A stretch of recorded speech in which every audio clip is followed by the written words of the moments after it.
جب عورت کو یہ فرض کیا ہی نہیں گیا, یہ بوجھ اللہ نے عورت پہ ڈالا ہی نہیں کہ بھائی تم مہرانی ہو, تمہاری خدمت کی جائے گی. This is Islam's woman, this is Islam's status of a wife, کہ آپ گھر بیٹھیں, تشریف رکھیں, آرام کریں. آپ کے سکون کا انتظام نہیں کر سکتا تو یہ نکاح کے قابل ہی نہیں تھا. آپ کو پتا نا, آپ گھر کے کام کریں گی نا, گھر کے کام اس کا معاوضہ لے سکتی ہیں اپنے شوہر سے کہ میرا کام ہی نہیں, اللہ نے نہیں کام دیا مجھے, تو کیوں مجھے کام کروا رہا ہے, اور کرو میں کر لیتی ہوں, but you better make sure it's a favour I am doing to you. جی تو ایک ویڈیو آپ نے ملاحظہ کی, اس کا کچھ پارٹ آگے بھی دکھائیں گے آپ کو. اس کا کانٹیکسٹ پہلے آپ کو بتا دیں. ساحل ندیم صاحب کا ایک خاتون کے ساتھ یا ایک لڑکی کے ساتھ کچھ دن پہلے پوڈ کاسٹ ہوا, اور وہاں پہ وہ بیوی کے بارے میں بتا رہے تھے, یا شوہر اور بیوی کے بارے میں, اس کی ناشکری کے بارے میں, اور اس طرح کی چیزیں بیان کر رہے تھے, اور اس کا یا پھر عورتوں کا جہنم کے اندر کثرت سے ہونا بیان کر رہے تھے. تو وہاں پہ یہ بتاتے بتاتے اس لیول پہ گئے کہ انہوں نے 3-4 ایسے کام کیے جو کہ جن کا دین سے کوئی تعلق نہیں ہے, اور ہم سیرت النبی صلی اللہ علیہ وآلہ وسلم سے آپ کو بتائیں گے.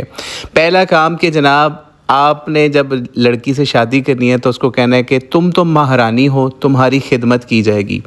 ساحل ندیم صاحب یہ کہاں پہ لکھا ہے, کس کتاب کے اندر نبی علیہ السلام نے فرمایا, یا پھر قرآن میں لکھا ہوا ہے؟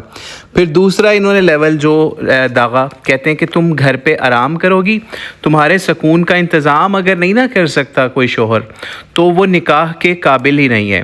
جی یہ کہاں پہ لکھا ہوا ہے کہ اگر شوہر آپ کے سکون کا انتظام نہیں کر سکتا تو وہ نکاح کے قابل نہیں ہے؟ اس کا جواب ابھی سیرت سے دیں گے, نبی علیہ السلام کی لائف سے دیں گے, نبی علیہ السلام کی بیٹی کی زندگی سے بھی دیں گے, ان کے داماد کی زندگی سے بھی دیں گے.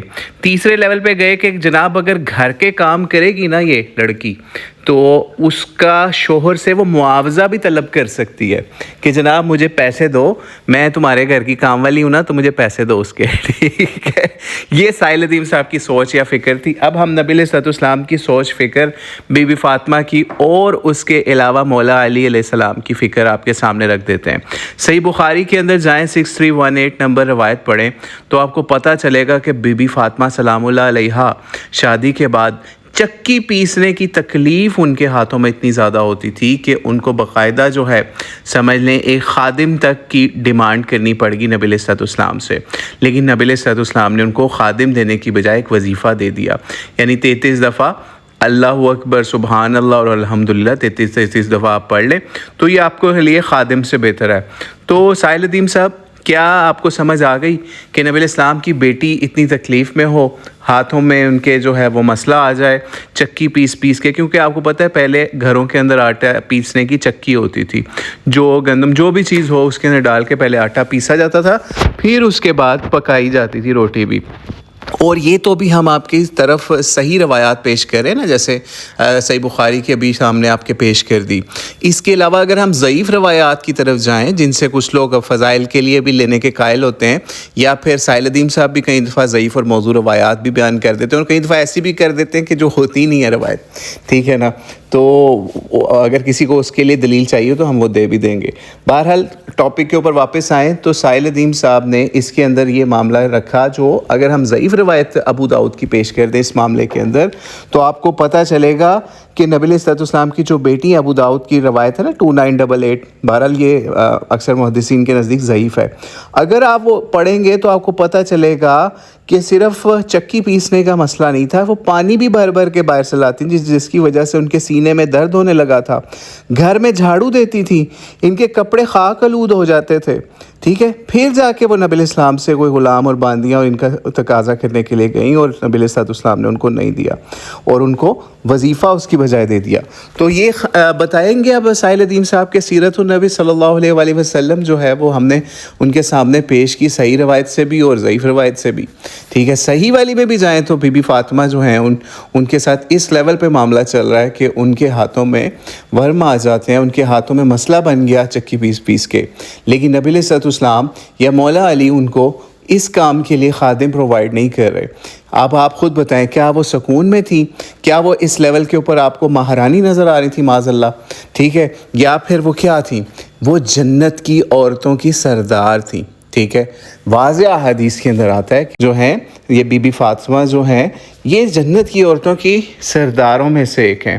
تو جب جنت کی عورتوں کی سرداروں کا یہ اسوہ طریقہ ہو اور نبی علیہ السلام اور مولا علی علیہ السلام آپ کے سامنے نظر آ رہے ہوں آپ کو کہ وہ ان ظاہری تکالیف کے اوپر ان کو اگر سکون پرووائڈ نہیں کر پا رہے، یعنی غلام سے یا پھر آج کے دور میں اگر میڈ کہہ لیں اس کے ذریعے سے، تو اس کو کیا سائل ندیم صاحب آج کی عورتوں کو یہ بتائیں گے کہ تم مہارانی ہو، تمہیں اگر سکون نہیں دے سکتا تو وہ تو شادی کے قابل ہی نہیں ہے؟ جبکہ نبی علیہ السلام کی بیٹی کا کیا معاملہ وہ آپ کے سامنے ہم نے رکھ کے بتا دیا. اور یہاں پہ اس ویڈیو کا اگلا پارٹ بھی ذرا دیکھ لیں. یہ صرف یہاں تک بات ہی نہیں، آگے بھی انہوں نے پھر لمبی لمبی چھوڑی.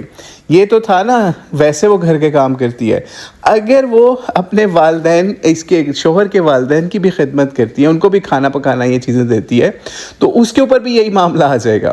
ٹھیک ہے نا، کہ وہ اس کے لیے بھی معاوضہ طلب کر سکتی ہے. مطلب عورت نہ ہوئی، شادی نہ ہوئی، آپ کی کوئی آپ نے کام والی ایک جو ہے وہ رکھی ہے گھر میں، وہ ہر چیز کا معاوضہ طلب کرے گی. اور یہ صرف سائل ندیم صاحب کا معاملہ نہیں ہے، اس معاملے کے اندر ایک اور بھی بڑی شخصیت ہیں، وہ بھی چھوڑ جاتی ہیں کئی دفعہ. وہ ہے مولانا طارق جمیل صاحب، جن کی وجہ سے بہت سارے گھر اجڑے بھی، کہ لڑکیوں نے جا کے کہا کہ جی تمہارے باپ ماں کی تو خدمت میرے لیے فرض نہیں ہے، تو مجھے اس پہ معاوضہ بھی دینا تم نے، میں تم پہ بڑا احسان کر رہی ہوں. ٹھیک ہے، تو میاں نے کہا چل نکل یہاں سے، تو جو بڑا احسان کر رہی ہے نا میرے پہ، چل شاباش ادھر سے، تجھے میرے ماں باپ کی 2 وقت کی روٹی نہیں پکائی جا سکتی تو میں نے تجھے کس لیے رکھنا ہے. ٹھیک ہے، مطلب اس لیول کے اوپر معاملات پھر چلے جاتے ہیں. تو اللہ تعالیٰ ان لوگوں کو ہدایت عطا فرمائے. دین اسلام جو ہے بہت واضح اور سادہ ہے، لیکن ان لوگوں نے اس کو جو ہے عورتوں کو مہارانی کہیں پہ بنا کے پیش کرتے ہیں، کہیں پہ کہتے ہیں جناب ان کا معاوضہ بھی دیں اگر وہ گھر کا کوئی کام کاج کر لیں. لیکن نبی علیہ السلام کی بیٹی کے گھر کا کیا معاملہ تھا، ان کے داماد کا کیا معاملہ تھا، وہ ہم آپ کو بتا چکے ایک سیمپل سے. نہیں تو بہت ساری چیزیں ایسی ہیں جو بھی بتانا باقی رہ گئی ہیں.